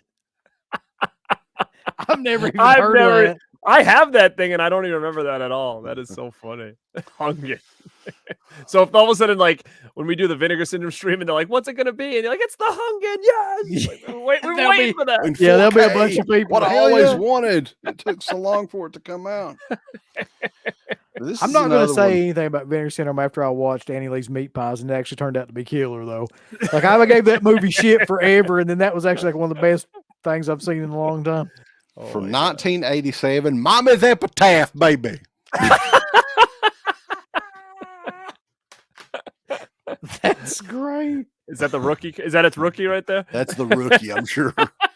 The one and only. A death and a Mommy's Epitaph. Oh, my God. Oh, wow. Bog Zombie said Beyond Evil VSA is going for ridiculous money. Is it really? Yeah, it really is. Yeah. That's wild. People are. I didn't even know that was out from Vinegar Syndrome, but I didn't either. Next one up from 1988, Death by Dialogue. Wow. Yeah, I can see it. Those are some watch-along movies right there. Mm-hmm. 1969, boys. This is an older one here. Directed and produced by Joseph Adler. It's Scream, baby, scream. Come on, baby. What's Scream funny is for like me. you wonder like what got these all together to be like, let's make a box of these movies, like and put them in I here. think and make just a the blood bank. titles. They were Well, like, let's we just own. find. Yeah, they're like, we own all this shit, so they're all Oh my God. they're not movies that individually anybody buy, but let's put them all together and we'll find some dummies that'll buy them. I was like one and me. you were one. That's for Yeah. sure. Yeah. This one I think is from Vinegar Syndrome as well, from 1985. Yvonne DiCarlo and Stephanie Dunham and a bunch of other people I don't know play dead. Oh, That's yeah, from Vinegar yeah. Syndrome. They did that too. Mhm. Yeah. Mhm. Yeah, same artwork too, I think. Right? Yeah, About a killer And, fucking Rottweiler or something. I love those. From 1998. This means this Oh. is shot on video, folks. When the night falls. What the? Directed by Kevin DeLillo. And here's what it says on the back of this one, just because this one looks crazy cheap. I got to know what it's about. FBI agent Jack Talbot is having a rough week while investigating a bloody trail of punctured corpses. He draws an unbelievable conclusion. There's an army They wrote that. vicious vampires loose in Seattle. And he's hot on the produce of the cold blood suckers when his partner is killed by the head of the undead. Now Jack must raise the stakes and go after the bloodthirsty Night Stalker in an intense, heart-stopping finale that'll leave you drained. Wow. If there's not a movie now called Head of the Undead, then that's a shame. That's What There a is about crime. one- Undead Head? Undead. That's the new Vinegar Syndrome peekaboo titles. Undead. There is Head. one in there with a funny name though. I forget what it was called though. Something. I don't think you said it There's yet. a few in here with funny names. From 1987, Chillers. Oh yeah. Yeah, I remember that one. Oh yeah. I think That's kind of a classic. this one here had some kind of release. 1986. There's a few movies that have the similar name, but I'm not sure this is the one I'm thinking of. But Nightmare Weekend. Oh, Yeah, that's Vinegar Syndrome too. Yeah. Wow. Okay. So Nightmare I guess Weekend. we might get some of these. So yeah, I don't know how cheap you can get this set for, but it's metal. If you have a bunch of extra magnets lying around, it can hold those too. So, Sick. Classic. How many people right now are researching this on eBay? yeah, what's the Probably- price of the blood bank now? I'm curious. I don't think it's probably much. I'm guessing it's probably really low. Hold on, I'm gonna look it up. You can get it now for around about $35 if you want to. That's actually more than I thought. Almost. And I had them right handy here, boys. Yep. Professional here. So who's next? Is it me? Mm-hmm. Okay. So we'll put you up later, asshole. So the one I picked is it's from 2004. It's hard to believe this is another one. It's almost 20 years old when this came out. But I've got it here. I don't know how easy it'll be to showcase. This is one of the very early gift boxes that they did. Like I said, 2004, and this is from Universal Pictures. This is not a boutique release. It is the Universal. See, look at that glare, it sucks. Oh yeah. Universal Legacy Collection gift set with the busts of Frankenstein, Dracula, and the Wolfman. Oh, and this is a pretty huge set, and it's very well done too. You got a window box that shows the covers of each of the discs, even on the back there and the sides.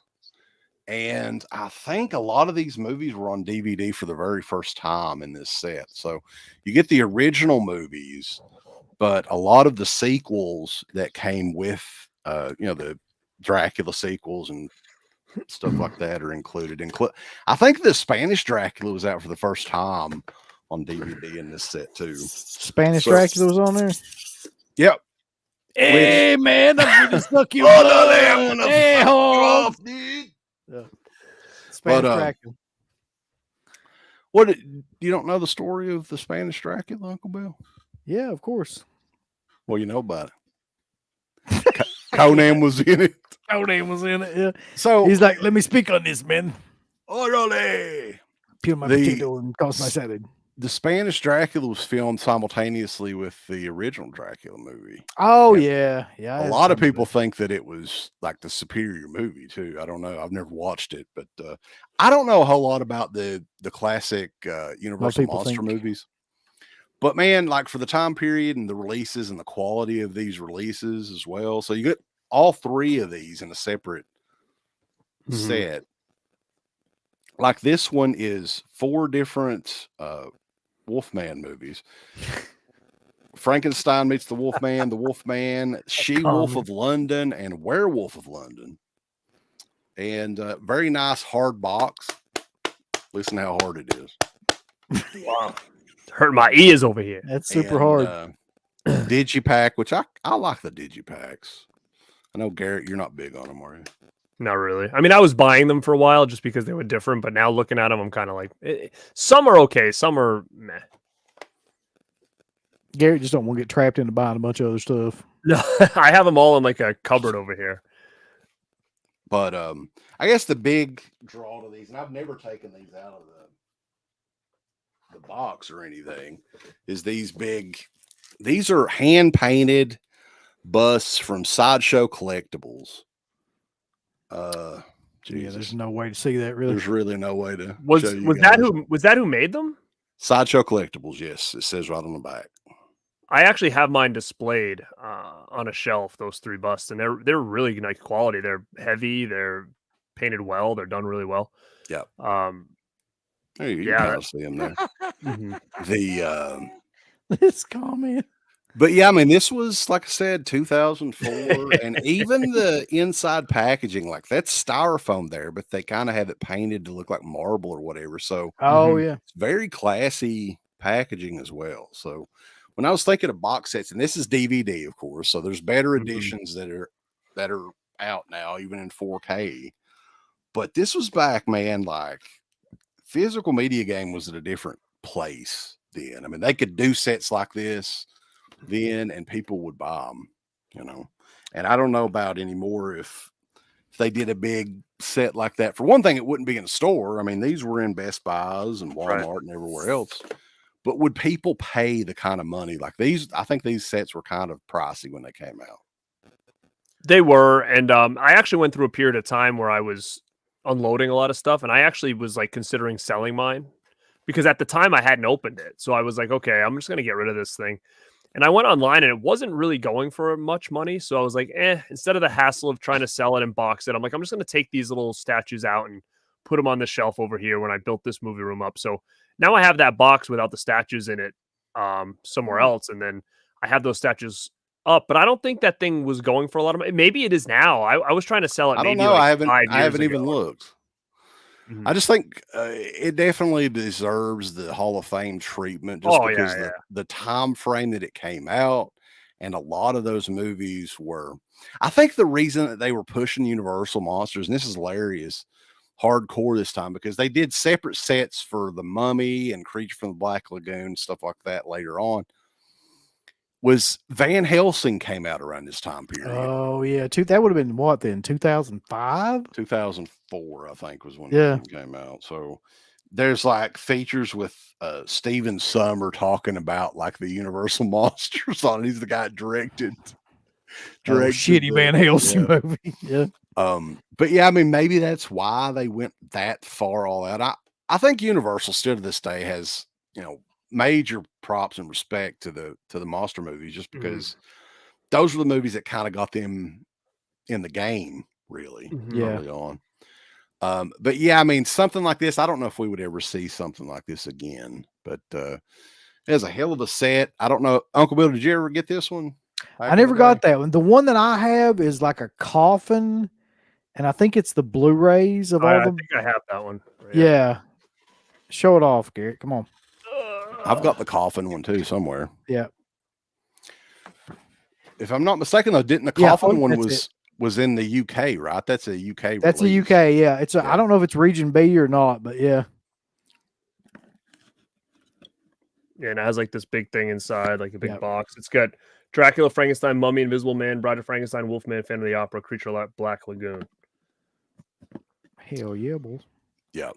And But then, I didn't get the one with the bust. I never got that for some reason. they're doing the 4Ks now, so I think they have 4K box sets as well. But as far as those little bonus figures and stuff like that, they don't really do that as much anymore, unfortunately. But that's why we still hang on to all this stuff. This thing had a ton of dust on it earlier. When I watch the Universal Monster movies, which admittedly isn't very much, I usually check out the Blu-ray or I think I've got them in 4K on Vudu. I'll watch them that way.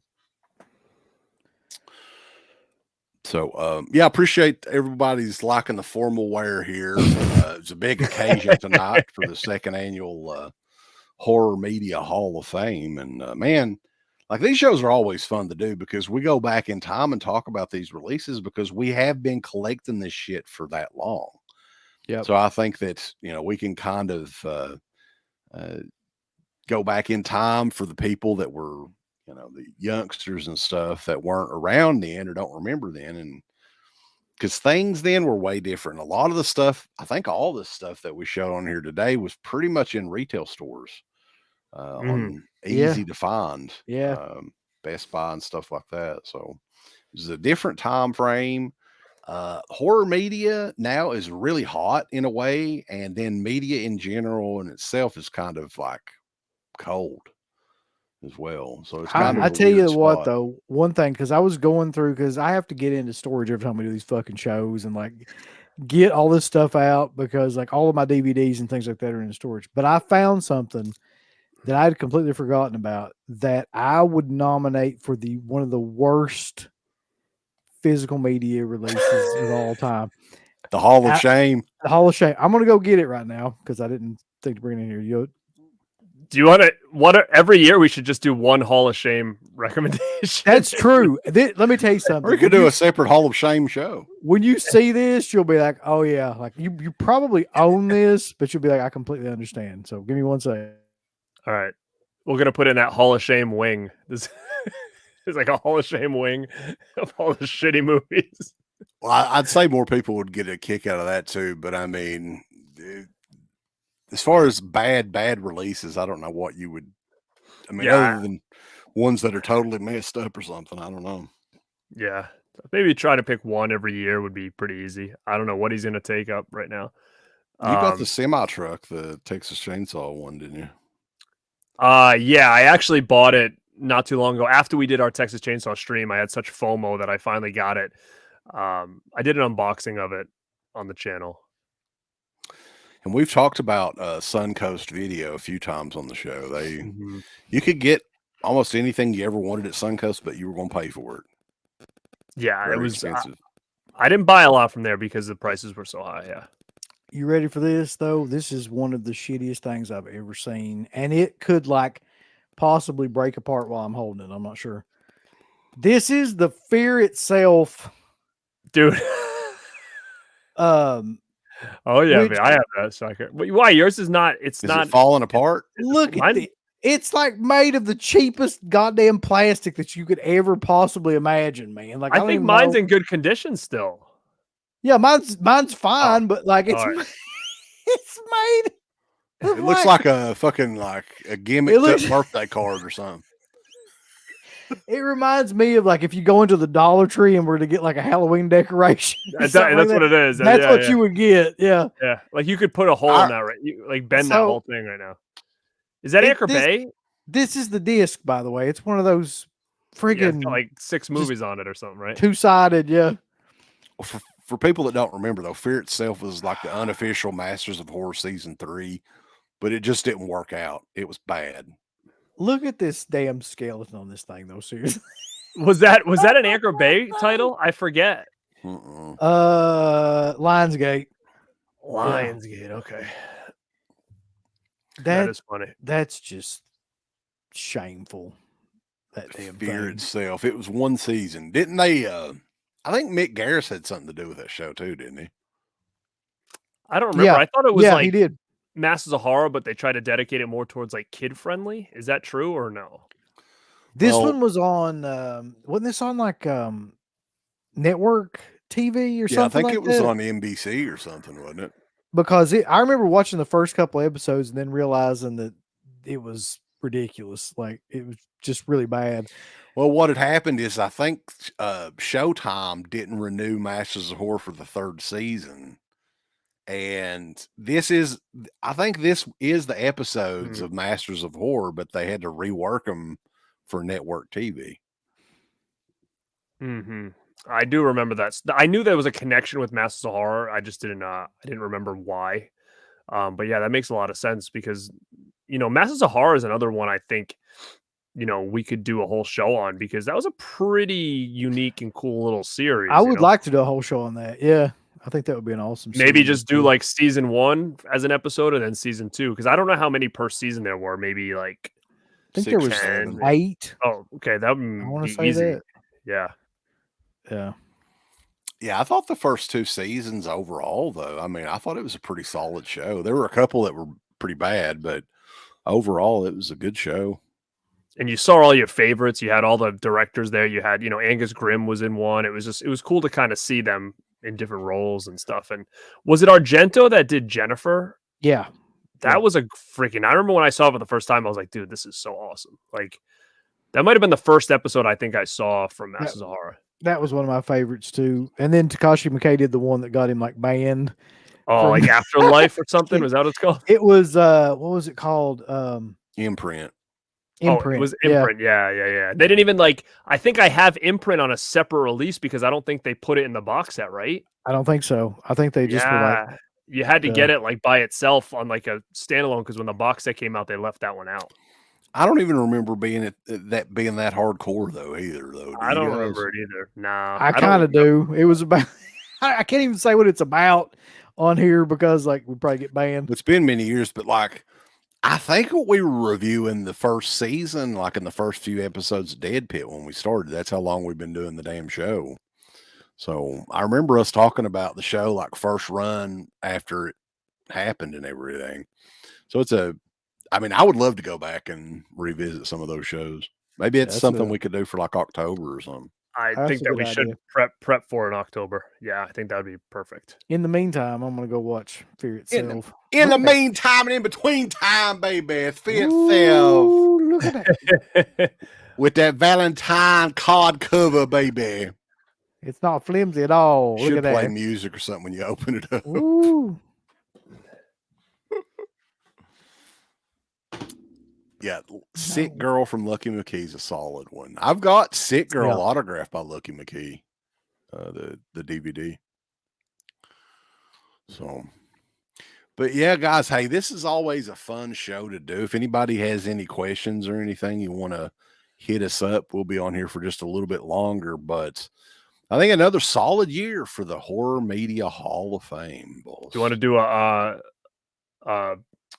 5-second screenshot? We can each hold up our picks. Yeah, we can go through them again. 5-second pose. Yeah, pose down. Pose down. Here, Pose if I down. can avoid the glare, boys. Yeah, I've got to get. It's gonna be difficult because this one's got packaging in it.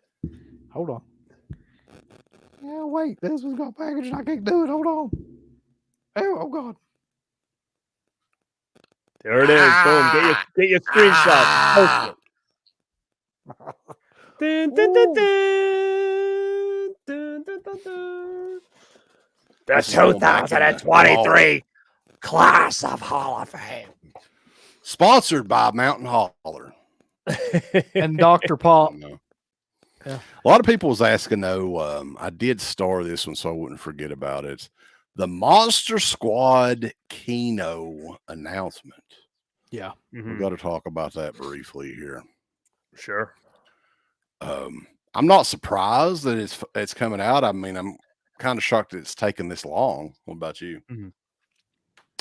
Yeah, I'm kind of shocked it's taking this long. I don't know. I don't know what I think about Kino doing it. I think they always do a great job with their stuff, so I'm not worried about that.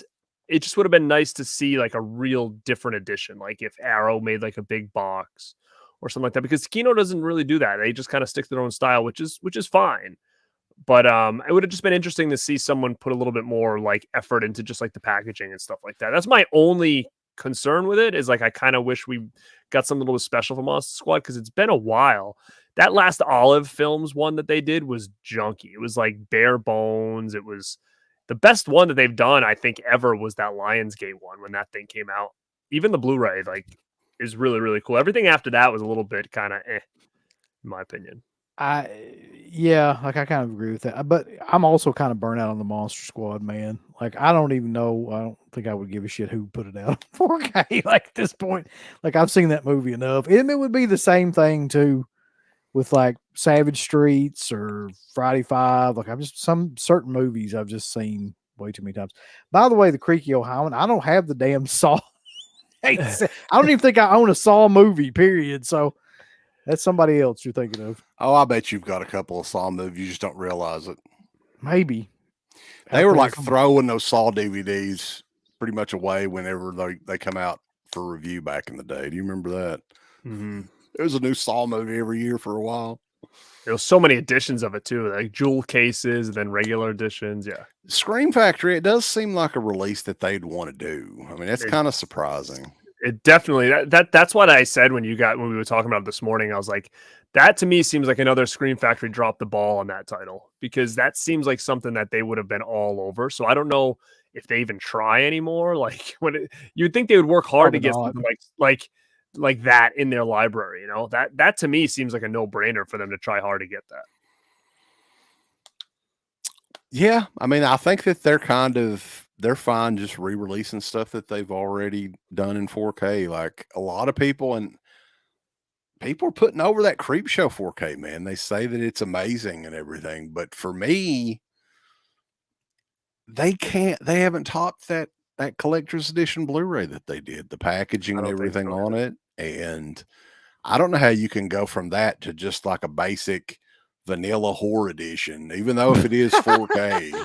The vanilla horror edition. Yeah, the vanilla horror, I mean, just generic cereal box slipcover shit. Like I mean, Scream Factory's in trouble, guys. They are. I mean, there's studios doing it way better. Kino's releases, they pretty much the quality on the slipcovers and everything are exactly the same, and the Blu-rays are at a fraction of the price of what Scream Factory, literally half the price. You've got companies like Arrow. Let me tell you something, man. Like I bought that damn Abraxas Blu-ray from them here recently, and with shipping from them and everything else and taxes, it was $40. That's just a regular like Blu-ray. There's nothing like special. They're out of their minds, man. Like there's no way people are there's just no way. Their newest like thing is they used to do a line of like $14.99 titles, which they were never $14.99 titles, but eventually they'd be marked down to that, like on Amazon or something, right? Like non-collector's editions. So they went from that to just pretty much like limited, like to 1,500 on the site. But guess what? It's $30 if you want it. They've jacked the price up because FOMO again, and I think that there's so many companies that's doing it so much better than them. Pretty much everybody right now. Yeah. Yeah. And I'm also just curious too, like a lot of the people that are saying how great something like Creep Show looks, right? Like, are they watching it and then going to get the Blu-ray and watching that and then going back and like really comparing and contrasting? Like, there's some videos out there that people do that, and I'm curious to look at it to see, is it a drastic difference or is it not? Like, if you're just popping it in and say, oh my God, it looks great. Okay, well, when I pop in the Blu-ray, I say, oh my God, it looks great too. So, it's easier to praise something unless you're watching it side by side, right? So that's another thing too. And if someone doesn't own the Blu-ray and like, oh, it looks great, like that doesn't always mean it's going to look 100 times better. You don't have anything to, kind of compare it to. Well, that's one thing that you did one time. I think it was with the Lost Boys when the 4K came out, and like you had the Blu-ray and the 4K comparison. Like which I kind of agree, man. A lot of times with 4Ks, like certain titles on 4K, they screw up the color correction and it doesn't look anywhere near as good as the Blu-rays for whatever reason. Like that is, I've seen that happen multiple times. Did you guys So- hear the big news that Death Ship is coming out in 4K from Dark Force Entertainment? No, I hadn't heard that. If anybody didn't know, legit. isn't I'm that not like kidding. You'll That's never like- be able to buy it though, because the website will be down like 50% of the time. Well, he has the Come back up. website up in 15-minute Yeah. intervals every 2 weeks or so. Yep. do you But, think that isn't that like the ghost ship? What they like, almost like the original of that movie? Right. Yeah, it's from like Yeah, 1980. George Kennedy's in it. It's not the It's not best. good. I think no. I have like a Scorpion DVD of that thing, but 4K, I've got huh? I think I had the Blu-ray of it, and that's good enough for me. I mean, I'm sure Somebody the 4K is put it going to look out, great yeah. though. Yeah, who did Death Ship Blue? Maybe I, I do. think it was Vinegar Syndrome. Like I thought that's who put it out, but maybe I'm wrong. No, I think it may have been Scorpion or Code Red, Scorpion. it may have been Blade. all the films. I don't know. Yeah. But Captain Horror, what is up, man? Blue Underground did the same thing with the 4Ks of New York Ripper, House by the Cemetery, Zombie, and Maniac. Those lenticular slit Blu-rays were amazing. Those 4Ks don't top the Blu-ray releases. You got a point. I think they released those pretty close together too. I thought that was kind of stupid from them to do that way too, because those Blu-rays had 4K restoration. Like It's the on all same of them. scan, I'm pretty sure. and Yeah. I think the Blu-ray versions have the soundtrack as well with them, which wasn't included with the 4K. they did. So that's a good And I've point got there, some. sir. I've got like some of the just the Blu-rays, and then some of them I've got the 4Ks for, and there's really not that much of a difference, to be honest. Are they doing is Blue Underground? They're just basically upgrading their library to 4K, right? That seems to be all they're doing. Yeah, They haven't got any new original titles, right? At all. not that I've seen. Not No. in the last while. And they're doing like a lot of their soft core, like Euro sex stuff now in 4K, which Oh, I saw they were releasing something, right? I'm not even fucking asking for that shit to review, Nah, man. That I'm ain't not getting that. No.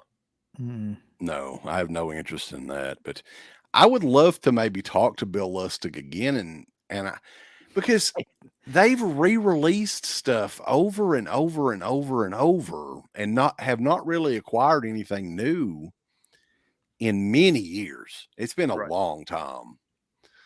And I'm wondering why is that? And it is interesting, man. I'm curious too. It would be a great conversation, I think, you to have with him, because I'm trying to even go back and think, like, what was the last Blue Underground title that came out that was like brand new for them? I don't even recall. Well, Lustig is the one that got on there on an interview and said something like that. You know, it was almost the end for these physical media companies and things like that because of they're running out of titles to be able to get like cheaply from a lot of these companies. So maybe that's what happened to him. Maybe he was just like, I can't, afford to license out any new titles or anything like that. Well, he was working. A lot of people don't remember. He was working for Anchor Bay back in the day, and he was kind of the one in charge of getting a lot of these European horror titles for them. So Yeah. it's not like he doesn't know. I mean, he was the guy that did it. So I'm curious, like, is it maybe the prices are just too high, or I'm thinking a lot of the stuff that he releases, he just flat out owns it. Like, I don't think he's licensing it at all. What do you think, Uncle Bill? I don't know what the legal term is for it, but I think he owns the I mean, I title think he outright. has to own them at least because, and I'm looking at Captain Horror's comment. They own Dead and Buried. I don't know if it had a Blu-ray, but I sure as hell had the DVD, which goes back to what we're talking about is like these titles that they're putting out. They may have not had Blu-rays and they went right to 4K, but they all had DVDs. Like God Told Me Yeah. to. Like I've got that DVD by Blue Underground. So all these titles that are coming out, like they at least had DVDs. Maybe they skipped Blu-ray. I don't know, but they're really going back to the well and grabbing a lot of these older titles that they maybe did not upgrade yet. Yeah, Dead and Buried for sure had a DVD because I had it at one time. I don't know about Blu-ray though. That's interesting. That would be one to go back and look and see if they've done it. But Blue Underground, though, as far as their 4Ks go, I've got to put them over, man. They all look amazing. I don't I know. 100% agree with that. Yeah. I don't know what they do different than everybody else, but geez, I mean, you talk about just fantastic looking transfers every time, too. I've said this a million times, but that zombie transfer for that 4K, like, you know, in the first scene in the ship, there was stuff that I could see in the ship laying around that I've never seen before watching any other editions of that film. Like, you could see like what magazines were laying there and like stuff that was just like you'd never even picked up on before if they even thought about picking up on. So I'd highly recommend that one. Yeah. And that's the thing, like a lot of their titles though are good titles. Like they do have a good solid library. Like even Dead and Buried, and I think that's a great addition. I think that Two Evil Eyes, I like that movie as well. Like I think that they do have a solid, you know, catalog for sure. But yeah, just curious to see why they haven't jumped the gun and got like a Monster Squad or anything else that's up for grabs, you know. I'm not sure. Somebody in here said, and this might be the best answer to that, is that he's probably just slowly trying to get out of the game. He's just kind of re-releasing all these 4Ks and trying to back away from. Well, I mean, how many employees does he have? Is it just him at this point? I doubt he has any, to be honest. Maybe a couple. Because you don't see Blue Underground doing conventions or anything like a lot of these companies. They're never there, you know. So who knows? I mean, I'd love to talk to that guy, though. We've tried to get him on, but I don't know. Yeah, we had him on many years ago and talked to him. Very nice guy. But, you know, he may be busy with other stuff. Who knows? He's a filmmaker as well. Yeah. So.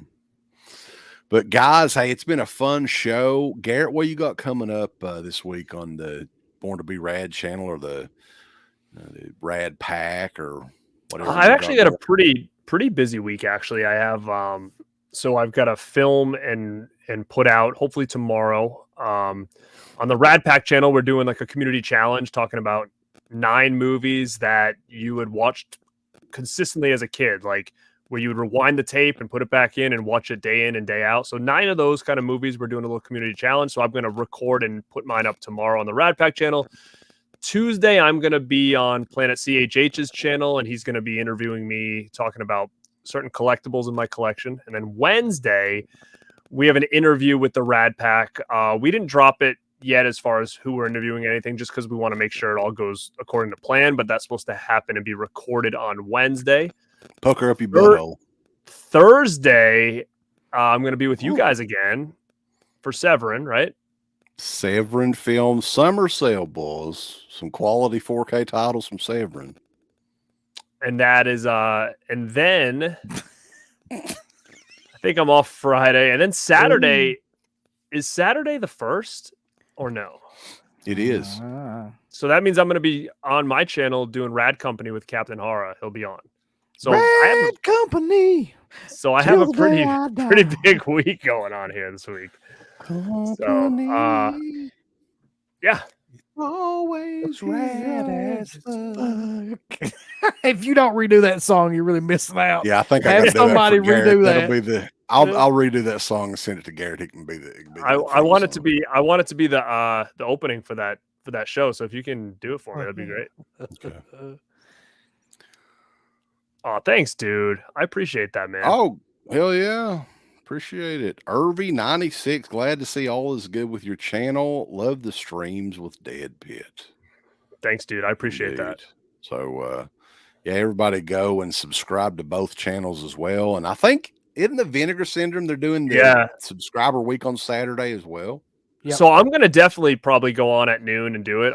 I know you're not around, Wes, but if UB's around and he wants to simulcast, Uncle Bill will be around. He's like a highwayman. He'll always be around and around. Listen, that's actually like probably my favorite show overall to do is just those Vinegar Syndrome drops. I don't know why, but there's just something about them. So yeah. Well, they're going to have some sort of special sale of some sort too. Yeah. They're going to do the 10, basically the 10 for 10 kind of thing again. Aren't they? Like something like that. Yeah. If you're around, we can do, me and you can do it. So that's Steve will be around too. He's always interesting. Saturday at noon. Okay, next Saturday. All right. This Saturday. Well, yeah, I thought going to Saturday to me. I'll be going to see Taylor Swift, man. It's going to be so exciting. I can't wait. Sick. Maybe she'll You gotta flash the shake it audience. off. Shake it off. I know that song. All right, boys. But that is it. Uncle even Bill's want got to you got the Rogero Deodato show coming up tomorrow night, right? Zero. Yeah, tomorrow at 10 o'clock. And I feel like this will probably be a pretty big one because a lot of people will be interested in his movies, especially Cannibal Holocaust. So we're going to be doing Rogero Deodato. I don't even know who all's going to be on that show yet. I know that Dana and Mark are both probably going to be on that show. I hope Mark's going to be on that show. And then maybe a couple other people too. Yeah. I knew Ken he'd show some support for Tay. Yeah, he likes that.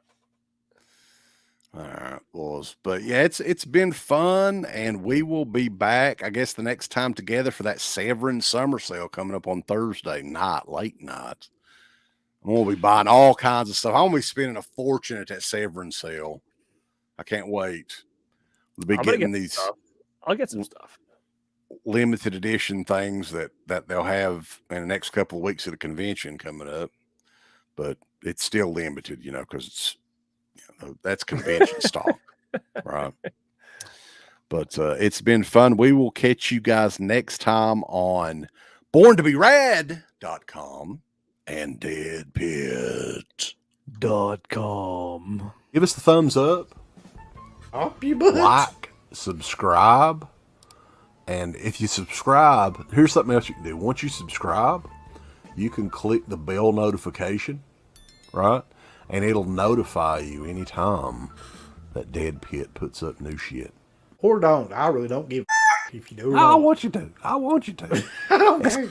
Let's keep our community growing here on YouTube. I don't like it. I don't want you to do nothing. Listen, they need to do that, pal. No, don't you dare touch it. Thumbs up. Subscribe.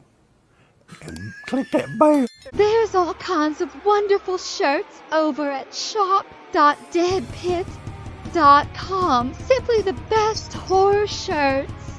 On TeePublic, there are others, but they all suck. You can get some Dead Pit radio shirts. You can get Last South on the Left. The Hills Have Eyes. Texas Chainsaw. Oh, wait, you can't say Texas Chainsaw. All kinds of shirts, folks. You're gonna love them. Shop.deadpit.com.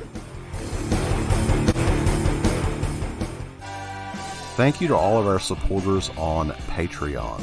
Dead Pit on Patreon.com is the only place to check out a complete archive of the old Dead Pit radio shows all the way back from 2005 on, in addition to the midweek shows and fan commentaries, exclusive podcasts, and much more. Dead Pit on Patreon.com if you're interested. Tiers start at only $1.